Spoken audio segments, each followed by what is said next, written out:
Compañeros, buenas noches. Vamos a continuar con nuestra clase. Buenas noches, doctor. Vamos a decirle a los compañeros que están queriendo iniciar que tengan un poquito de paciencia y que yo cada 3, 4 les permito unirse.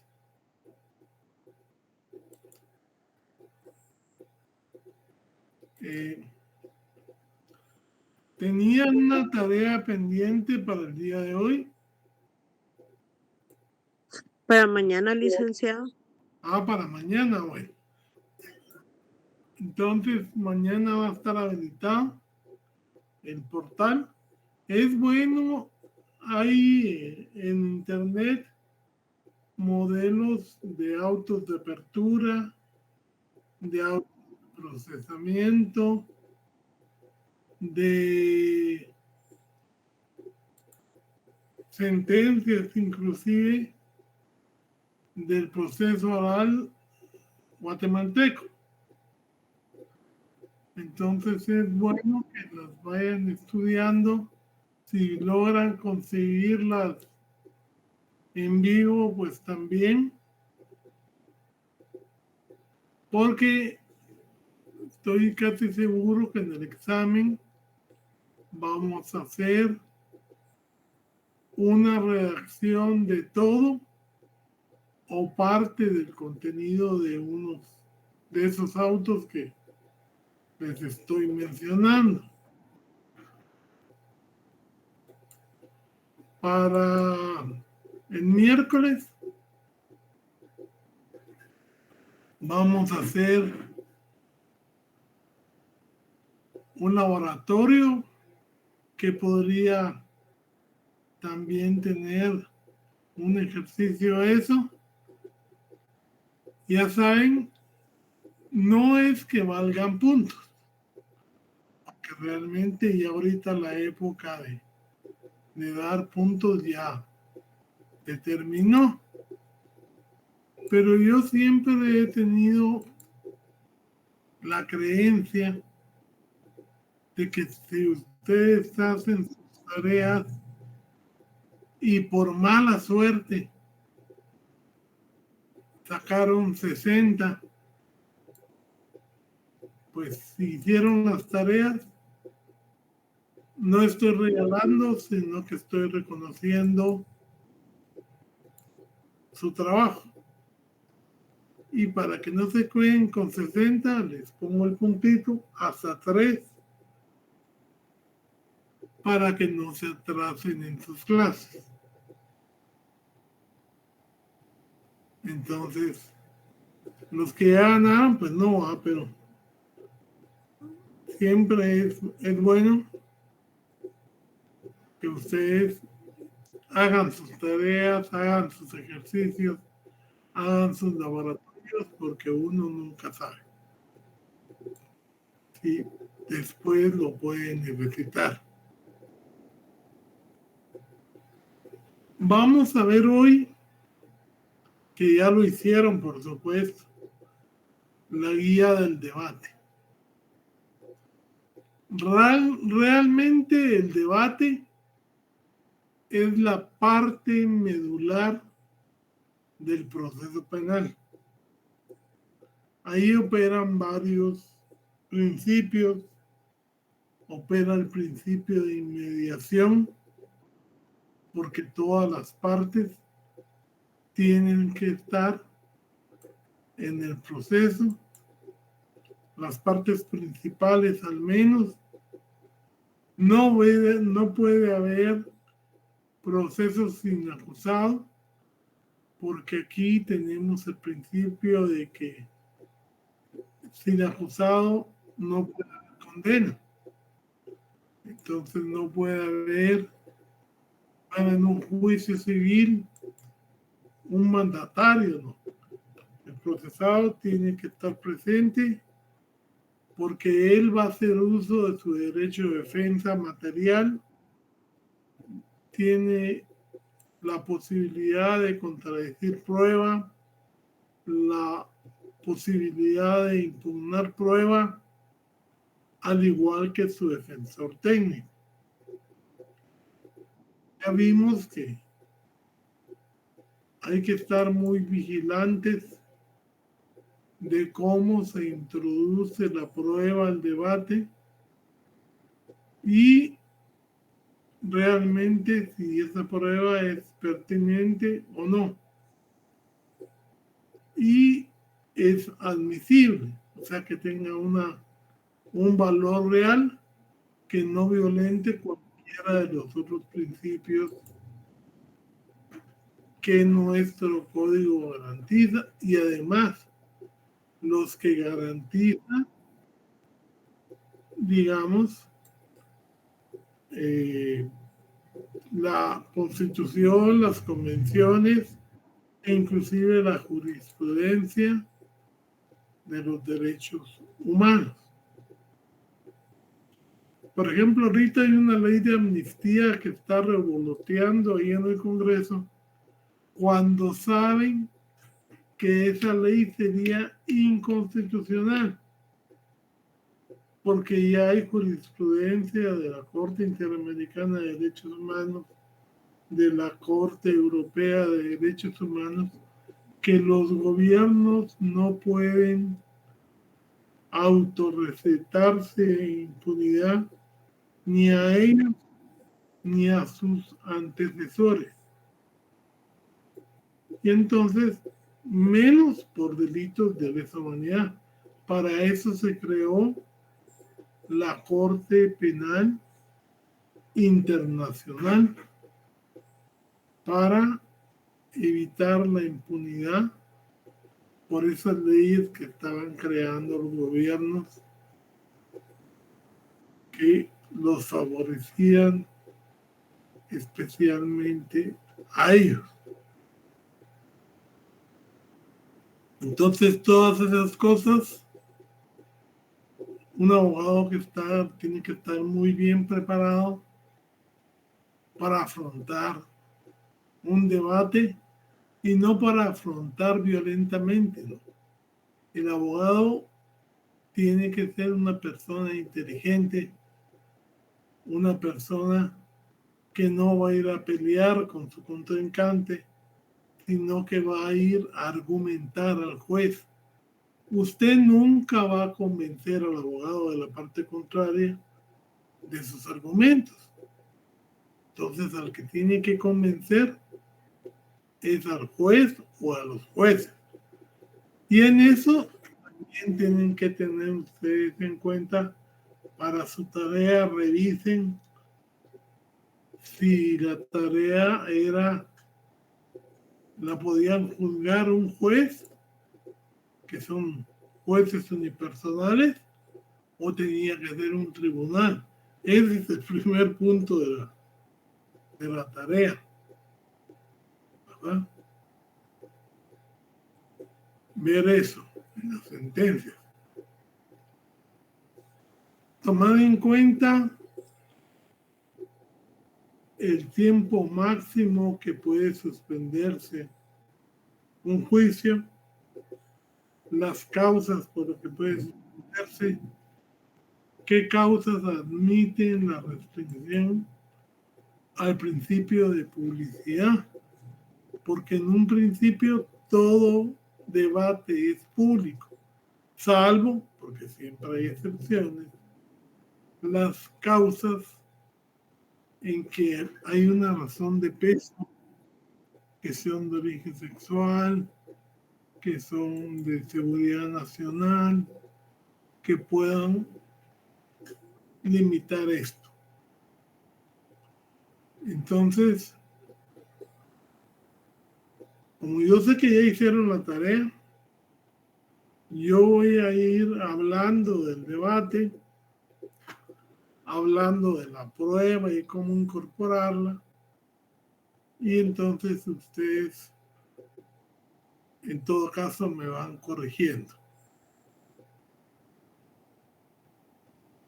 Siendo el día y la hora del debate,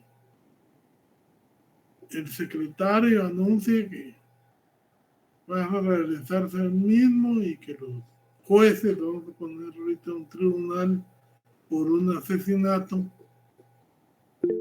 son fulano, mengano, perencejo. Se ponen de pie todos, entra al tribunal y entonces, ¿qué es lo primero que hace el tribunal ahí?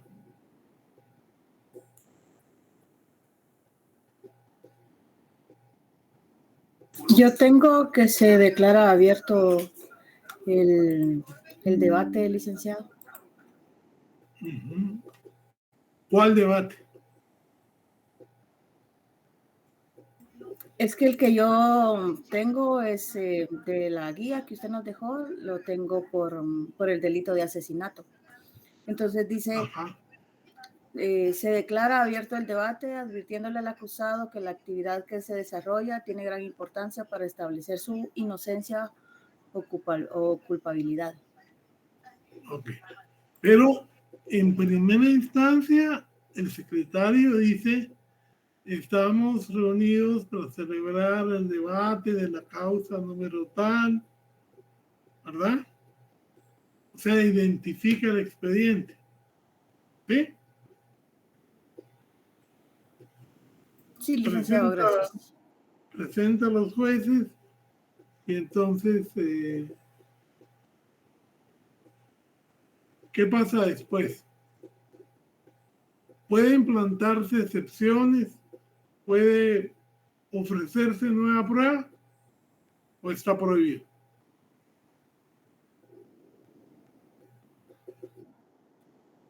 Antes de eso, tomamos la asistencia, verificamos quiénes están presentes, ¿no?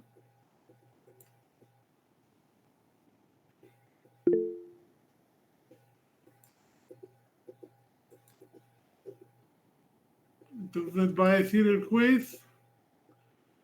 Buenas tardes, licenciado. Tengo entendido que después de ver que se presentaron todas las partes involucradas en el juicio, luego se procederá a solucionar todas las situaciones incidentales. Tiempo. Ahora, ¿qué pasa si no llega el procesado? En ese caso, permítame, según tengo yo aquí, ¿sabe?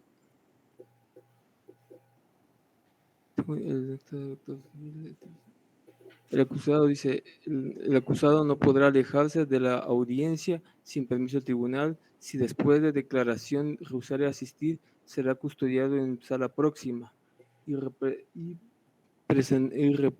representado por su defensor. No, pero si no llega, de entrada no llega. Se supone que tendría que estar preso porque es asesinato, sí, que no tiene medida. Pienso que el juicio seguiría, pero solamente con la presencia de su defensor. No se puede llevar un juicio en ausencia. Se suspende la audiencia, licenciado. Y se declara rebelde, ¿verdad?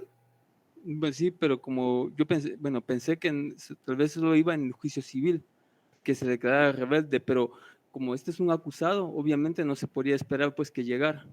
O sea, o que lo hiciera de forma, obviamente tendría que estar ahí y la policía y tendría que ir custodiado. Sí, por eso, pero si por ejemplo pasa que no llega porque lo liberaron en el camino, obviamente se declararía en rebeldía. Sí, pues, se suspende el debate y el Ministerio Público va a pedir que se declare en rebeldía. Y si pasan, ¿cuántos días pueden pasar? ¿A los cuántos días se declara nulo el debate?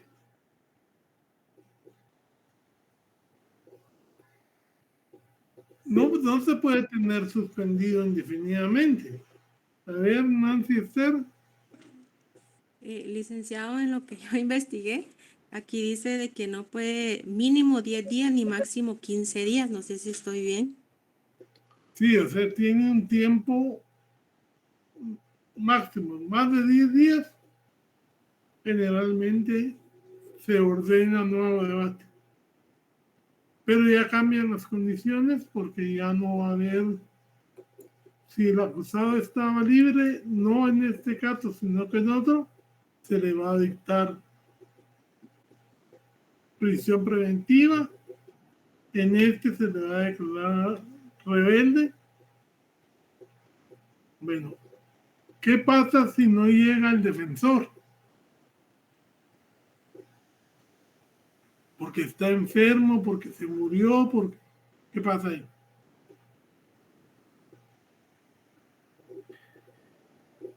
Se suspende el debate si estuviera enfermo, ¿verdad, licenciado? Buenas noches. Y, o bien, si fuera que se murió, como acaba de poner usted, pues se podría solicitar un nuevo abogado, ya sea de oficio o pues que el acusado tenga su propio abogado, ¿verdad? ¿Cómo es el orden? Primero, se le da la oportunidad de un abogado de su confianza. Pero si no puede pagarlo, inmediatamente se pide a la defensa pública para que le nombre otro. El de la defensa pública que llegue va a pedir un día para ponerse, o dos para ponerse, digamos, al tanto, y continúa el debate.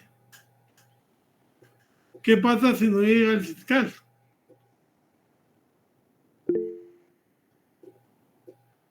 ¿Sí, doña Nancy? Licenciado, eso yo lo leí en el artículo 360 del procesal penal. ¿Qué dice? Dice, en el numeral 3, cuando algún juez, el acusado, su defensor o el representante del Ministerio Público se enfermara a tal extremo que no pudiera continuar interviniendo en el debate, a menos que los últimos puedan ser reemplazados inmediatamente. Sí, pues, o sea, en todo caso, un fiscal no puede, se le reemplaza. Pero cuando se reemplaza, como el otro no conoce el caso, obviamente va a pedir que le den un tiempo, 24 horas, 48, para empaparse del caso, ¿verdad? Como ahora está la ventaja que como trabajan por agencias, como trabajan por secciones, y generalmente ya hay muchos abogados litigantes graduados que pueden hacerse cargo y que están metidos en la investigación, ellos son los que toman el lugar del fiscal titular. Pero yo pues estamos viendo las posibilidades. ¿Qué pasa si no llega el querellante?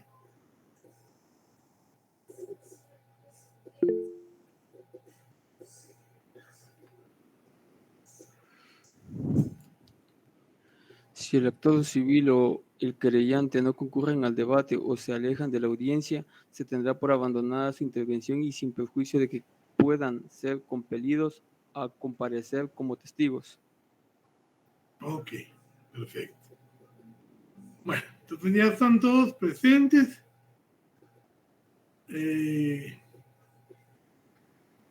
Entonces, como estaba diciendo el compañero, yo les preguntaba, ¿se puede presentar nueva prueba? ¿Se puede hacer algún incidente por ejemplo, de ilegalidad. El debate es el punto donde se va a juzgar a una persona. Es la audiencia donde se va a determinar la responsabilidad o no de una persona. Esto generalmente se lleva a cabo en varias audiencias y que al final se establece primero si la persona es responsable, luego si la persona qué pena se le va a imponer y luego la responsabilidad civil que genera ese hecho delictivo. Este debate, les decía yo, tiene una serie de principios inmersos. Primero, garantiza, no, el debate ya es la fase del juicio. Estaba la etapa intermedia, donde se pide abrir a juicio, o sea, el debate, a juicio público. Y entonces, la tercera fase del proceso se le llama juicio o debate, donde se emite el juicio y también finaliza con la sentencia. De ahí viene la etapa de impugnaciones, pero específicamente las impugnaciones a la sentencia, porque como vamos a ver, a lo largo de todo el proceso también hay impugnaciones. Eso lo vamos a ver el día lunes, lo que son las impugnaciones que se deben de emitir a lo largo de todo el proceso, inclusive desde que inicia. Pero las impugnaciones a que hace referencia el código son las impugnaciones que pretenden dejar firme la sentencia. Esas impugnaciones es la apelación especial y luego hay otros que no son obligatorios, otros recursos como el recurso extraordinario de casación, que no siempre se plantea, o como el recurso de revisión, que extraordinariamente se puede plantear. Vamos a hablarlo en su momento, pero ahorita estamos en la etapa del debate, que es la etapa central del juicio, la fase central. Al debate se ha modificado porque antes la preparación del debate la tenía el tribunal de sentencia, pero ahora se le quitó esa facultad y se le agregó a la etapa intermedia, porque como vimos, dictándose el auto de apertura a juicio, se citan las partes para el ofrecimiento de prueba. Eso lo hablamos en la clase pasada. Y que el ofrecimiento de prueba tenía el fiscal y las otras partes también podían ofrecer su prueba. Si eran testigos, tenían que señalar el nombre del DPI y sobre qué aspecto de la prueba iban a referirse. Si era prueba ilustrativa, armas, drogas y demás, también tenía que ofrecerse y presentarse, digamos, al debate, al juez. Entonces el debate, digamos, es la fase principal de la etapa de juicio.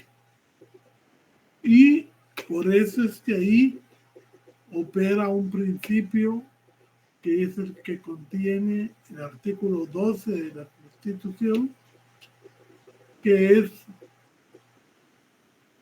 el denominado juicio previo. ¿Qué dice el juicio previo?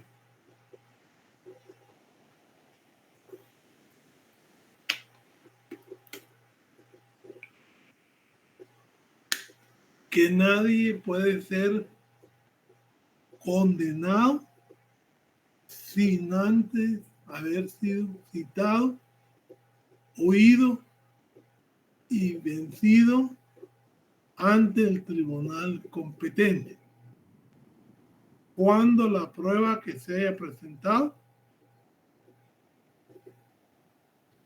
dé la certeza de la condena, o sea, más allá, una probabilidad más allá de duda razonable. Entonces, ahí se da el derecho de defensa, el derecho de contradicción, el derecho de careo para todas las partes. Tiene que haber una inmediación procesal, tienen que estar los jueces y las partes que están presentes en el debate, y se dan los principios de valoración de la prueba, diligenciamiento de la prueba. Toda prueba tiene que ser, digamos, presentada al debate de acuerdo a los medios probatorios. Pero antes de hablar de eso, decíamos, ¿puedo yo intentar presentar en este debate nueva prueba? ¿O puedo impugnar, digamos, hacer alguna defensa, hacer algún incidente? Lick, perdone. ¿Sí? Como creo que hay una etapa específica de la presentación de las pruebas, ¿verdad? Sí. Hasta donde está esa fase, pues hay unas pruebas presentadas, pero estamos, no sé, aquí estoy un poco quizá confundido. En los alegatos de apertura no son precisamente los de la presentación de la prueba. Para no, que antes, después... Una etapa antes. Una etapa antes, ok. O sea, por ejemplo... Entonces sí se podría presentar unas pruebas nuevas. ¿Qué leyó usted en su código?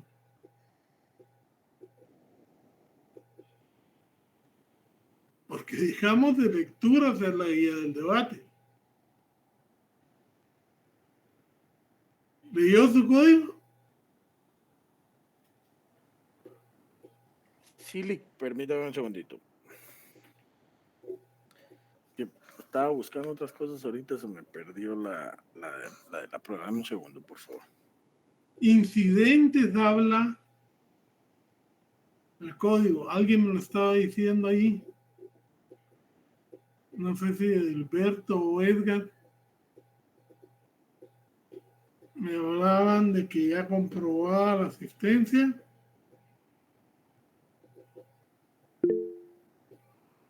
¿Sí? ¿Sí, Edilberto?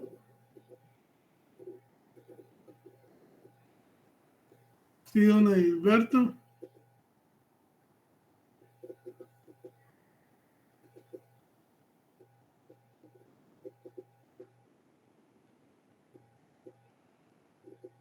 Don Edilberto levantó la manita sin querer. Disculpe, es que no encendí mi micrófono. Bueno. Decía, incidentes. Todas las cuestiones incidentes que se puedan suscitar serán tratadas en un solo acto. De ahí le sigue la declaración del acusado. Ok.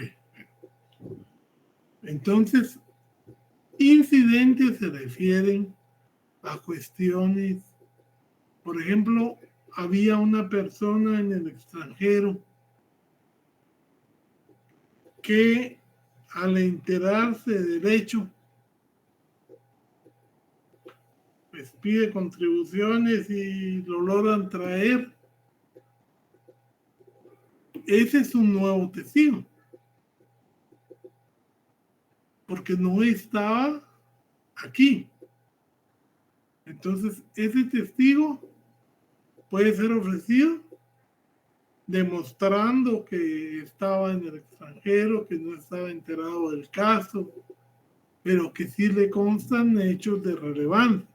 Y hay que decir qué hechos le constan, y hay que ver 381 qué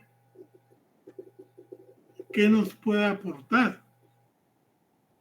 También, digamos, yo puedo insistir en interponer, ¿cómo se llama? Una excepción de prescripción por mal conteo, una excepción de clausura provisional. Y entonces todo eso se va a tener que hacer. Ilegalidad de la prueba. Hay varias que se pueden plantear que no se hace mucho y se diligencian de una vez. Ya estando todo eso firme, se le tiene que explicar al procesado qué se le tiene que explicar. ¿Por qué se le está acusando? Se le tiene que explicar que tiene derecho a guardar silencio o no, y que eso no va a ser usado en contra de él, ¿verdad? Que puede mentir, pero que se le aconseja conducirse con la verdad. O sea, porque son derechos que tiene el acusado no como objeto del debate, sino como sujeto procesal. Entonces, ¿qué pasa si el acusado dice que no va a declarar? ¿Puede el fiscal pedirle que suba al estrado? No. No se puede. ¿Le puede dirigir preguntas a él? No. ¿Por qué? Porque él es un derecho a declarar o no. Puede después, ya ha empezado el debate, declarar.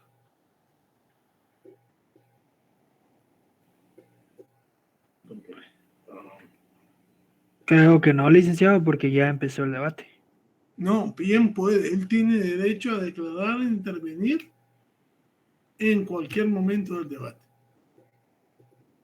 Es más, él declaró una cosa en cuando su primera declaración, y ahora viene y cambia la declaración y dice que no es cierto. ¿Cuál vale? Lo último que él declare. Lo último que él declara. Exacto.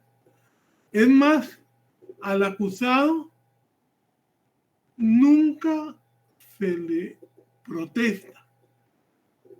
Al acusado se le amonesta.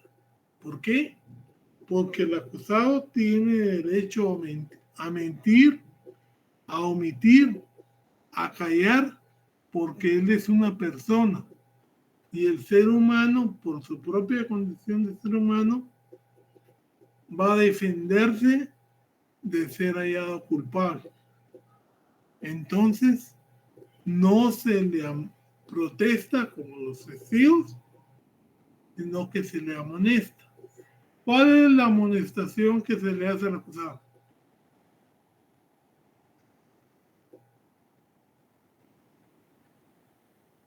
Si cuando decide que se iba a declarar, ¿qué amonestación le hace el juez al procesado? Se le dice que, como es su libre y espontánea voluntad de declarar, se le invita a que diga la verdad para la exacta resolución del caso. Algo parecido. No se le pone que la mano en la Biblia o que la mano en la Constitución. Es un derecho de él, y habiendo declarado esa cosa al principio, puede cambiar a medio debate y decir, o sea, porque no es un juego, es su libertad, hasta hace poco su vida la que estaba en juego. Y la libertad en unas cárceles como Guatemala es prácticamente la vida. Por la inseguridad, por las condiciones infrahumanas, es casi la vida.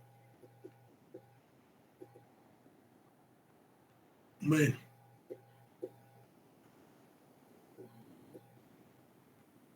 Ya vimos que el imputado no quiso declarar. ¿Qué toca ahora?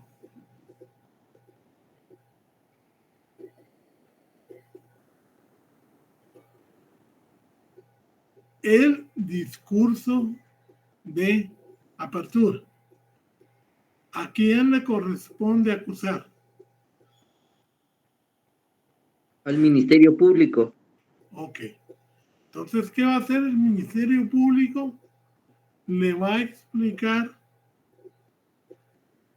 al público y al juez, principalmente al juez, cuál es su tesis acusatoria. Porque aquí se va a debatir que al señor fulano de tal le dio muerte fulano de tal en tal día, a tal hora, por tal motivo, que la muerte se la causó al dispararle el arma de su propiedad. Bueno, se dice todo el hecho concreto y justiciable. Eso es lo que constituye el ¿cómo se llama? El discurso de apertura del fiscal. La defensa, en cambio, va a decir que no existe, van a demostrar ellos que la prueba que se ha recabado no es la prueba que objetivamente permita demostrar sin lugar a dudas que mi defendido es el que causó la muerte de fulano de tal.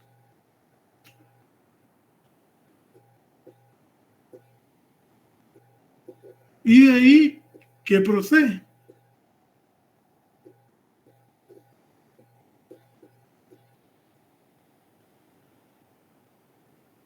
¿Se interroga al testigo, licenciado?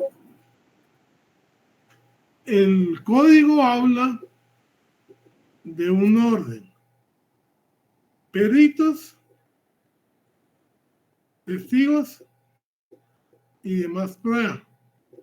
Pero también le da la facultad al juez, a solicitud de las partes, de cambiar el orden de presentación.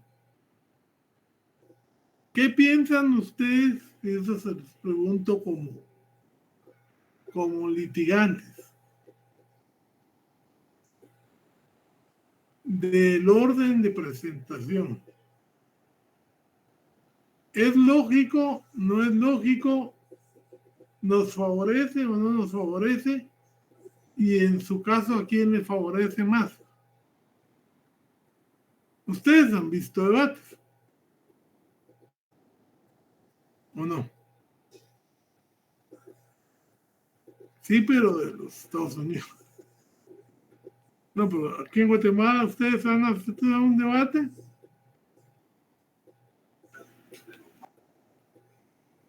No, Lic. No. Yo estoy en un proceso, pero siempre se ha quedado en etapa intermedia, o sea, nunca ha habido audiencia. Ah, bueno. Porque la cancelan. Ok. ¿Y alguien que sí haya visto?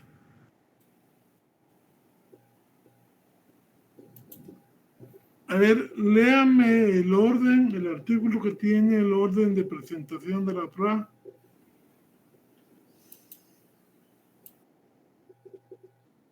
lo que tienen su código a la mano, ¿no?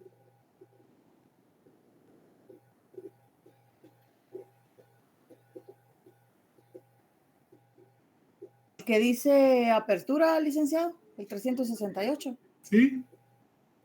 Dice, el día y hora fijados, el tribunal se constituirá en el lugar señalado para la audiencia. El presidente verificará la presencia del Ministerio Público, del acusado y su defensor, de la víctima o agraviado y de las demás partes que hubieran sido admitidas, y los testigos, peritos o intérpretes que deberán tomar la parte del debate. El presidente del tribunal declarará abierto el debate, advirtiendo al acusado sobre la importancia y el significado de lo que va a suceder y la atención que debe prestar en la audiencia. Inmediatamente accederá a la palabra en su orden a la parte acusadora y defensa para que presenten sus alegatos de apertura. Después, ¿qué dice? Después sigue el 369 que dice incidentes. Ok, de ahí, cuando dice presentación de la prueba, ahorita le digo, licenciado. Sacan, dice que a los testigos y a los peritos los sacan de la sala de debate. ¿Por qué es que los sacan?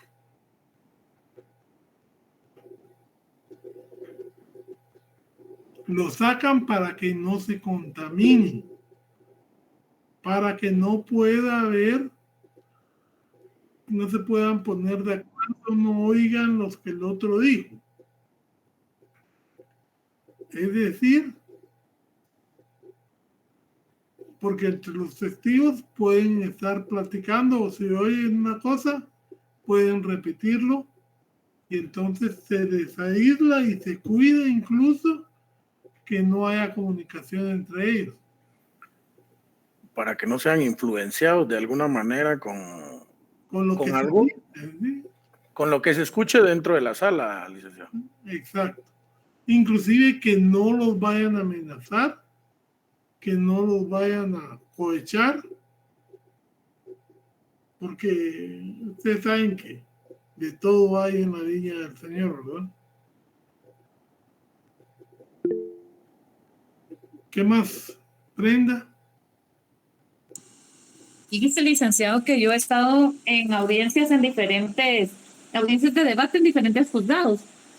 En Santa Rosa sí hicieron lo que usted dice, de que los testigos los fueron llamando uno a uno y por separado, ¿verdad? Ni siquiera se podían juntar unos con otros. Pero aquí en la zona 10 me tocó ir a una audiencia como testigo por un caso de abuso sexual.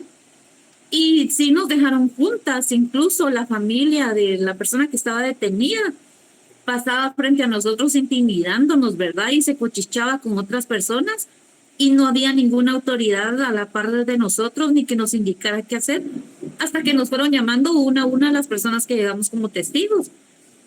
Tanto así que teníamos, tanto así que una de las personas que me conocía, que iba como testigo, tenía pena hasta de salir del juzgado porque no sabía si la familia nos iba a seguir o no. Fue justo el día que pasó lo del incidente en el hogar de niñas. Sí, es que esas son las malas prácticas en que no se debe incurrir. Porque yo me acuerdo que estábamos en un juicio penal cuando entraron 3 señores con sombrero y tremendas armas de fuego. Llamé yo inmediatamente al policía. ¿Cómo permite usted que estos 3 ingresen de esa forma? O sea, ingresar a una sala de debate con arma de fuego a la vista puede servir para intimidar a un testigo. Sáquelos. Porque el poder de disciplina, ¿quién lo tiene? El guardia. El juez.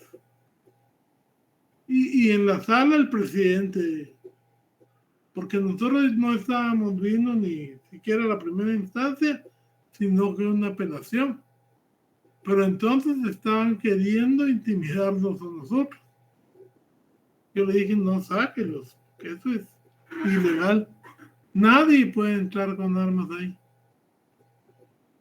Pero como le digo, la seguridad a veces falla, el espacio físico, pero lo ideal es eso, que no se puedan comunicar los testigos con los peritos, ni estén hablando, ni siquiera la posibilidad de que se sienten juntos, porque eso es, digamos, y cuando se vayan, que declaren y pueden mandarlos a otra sala de espera por si le quieren reinterrogarlos. No, que ya terminó, váyase, no. Hay que tener todo en mente. Pues sí, pues hablaba yo, hay otro artículo que habla ahí del orden de la presentación. Testigos, peritos y demás para documentos y demás para... Pero imagínense ustedes, si tenemos ese orden, primero llamamos al perito. El perito que dice si el arma funcionó o no funcionó, todos los datos del arma, si se encontraron casquillos de esa arma en el cadáver, si esos casquillos fueron los que realizaron, o sea, causaron la muerte. Y después voy a traer yo al testigo, después de que hablé de la balística, de que hablé de la necropsia, de que hablé que son peritos todos, voy a traer a una persona que diga que él había jurado matarlo porque tenían problemas, porque él deshonró a su hermana, qué sé yo. O sea, la prueba no es lógica, no es cronológica. Lo mejor sería, y yo inclusive lo he dicho cuando he hablado con los fiscales, que pidieran el orden cronológico de las circunstancias. Si hubieran testigos de los motivos o las rencillas, primero. Después, si hubieron testigos presenciales del hecho, cómo ocurrió, quién disparó, segundo. Tercero, los peritos, porque los peritos no nos van a hablar del hecho en sí, sino que de determinados peritajes. Y de último, ya, pues los medios documentales o los ilustrativos. O sea, el orden puede ayudar a que la defensa cree duda. Y no es que esté en contra de la defensa, sino que debe ser para probar un hecho, con la cronología que ha venido dándose, tendría que alterarse. Porque no es imposible, y dice que el juez lo puede autorizar, el orden de la presentación. Pero aquí se toma como, bueno, primero los testigos legos, de ahí los testigos peritos, y después la documental, que la documental tiene que verse con mucha reserva, porque una prueba documental no puede ser contradecida. Una prueba documental, por principio, es referencial. Entonces, tiene que tenerse mucha desconfianza con ella. Y de ahí la prueba ilustrativa. Terminados estos medios, ustedes ya en Procesal Penal 2 van a hasta hacer debates, pero sí es bueno que digamos algún alumno de los que recibió con esta persona soliciten, digamos, un cambio en el orden de la presentación para llevarlo cronológicamente y no así todo accidentado, que es factible. Y de ahí viene ya las conclusiones. ¿Cuántas personas, cuántos abogados pueden hacer las conclusiones por parte.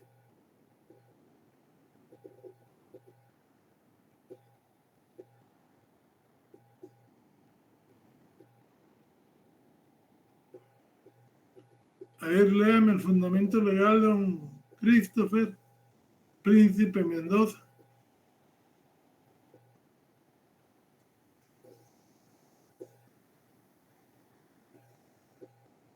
Pongamos que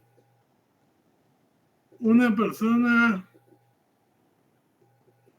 la ley lo dice, una persona tiene una barra de abogados de 50 abogados.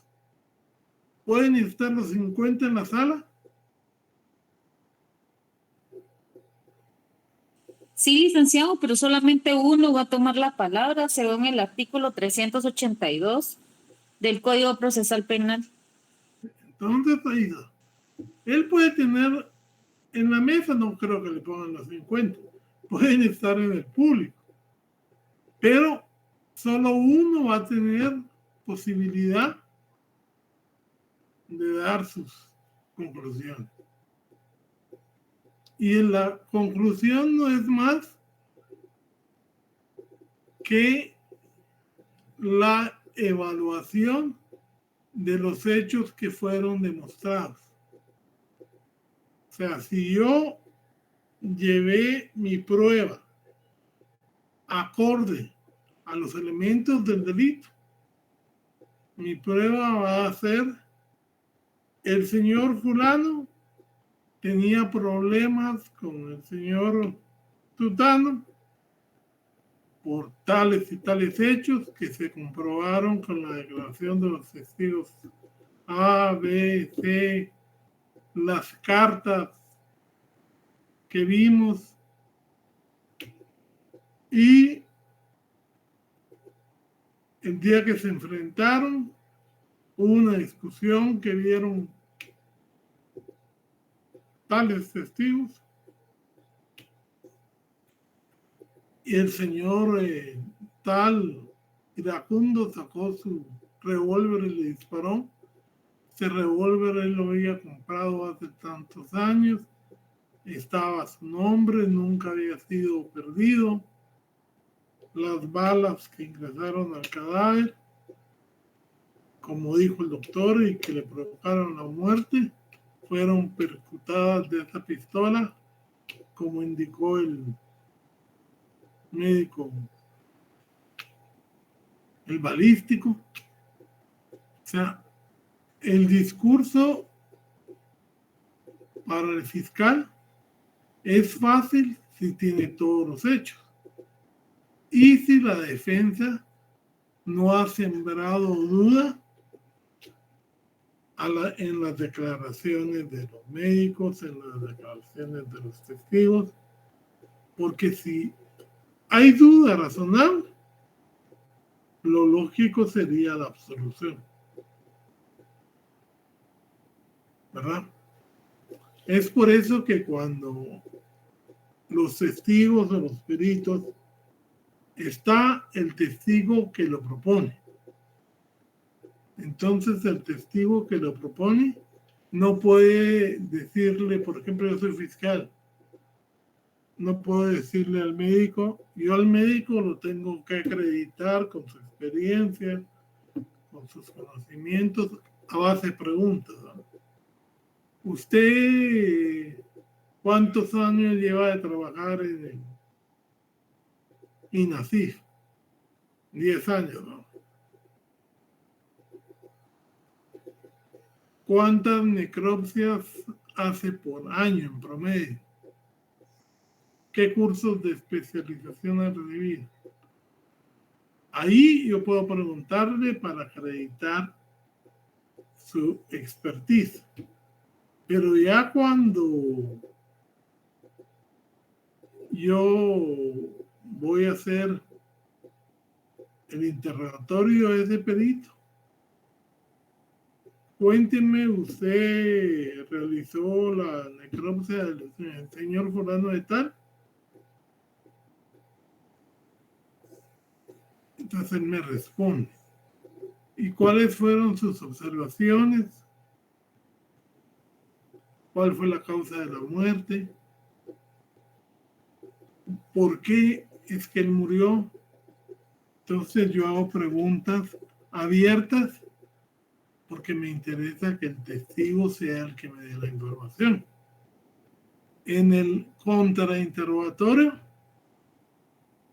yo hago preguntas cerradas. Digamos,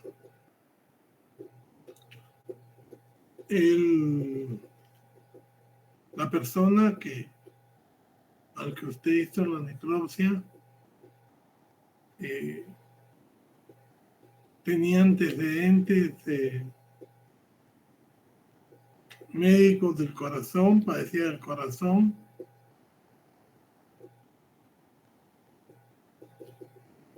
En fin, intento hacer que haya una posibilidad. ¿Y no será que al ver el arma y en la situación en que estaba, eso le hubiera podido provocar un paro?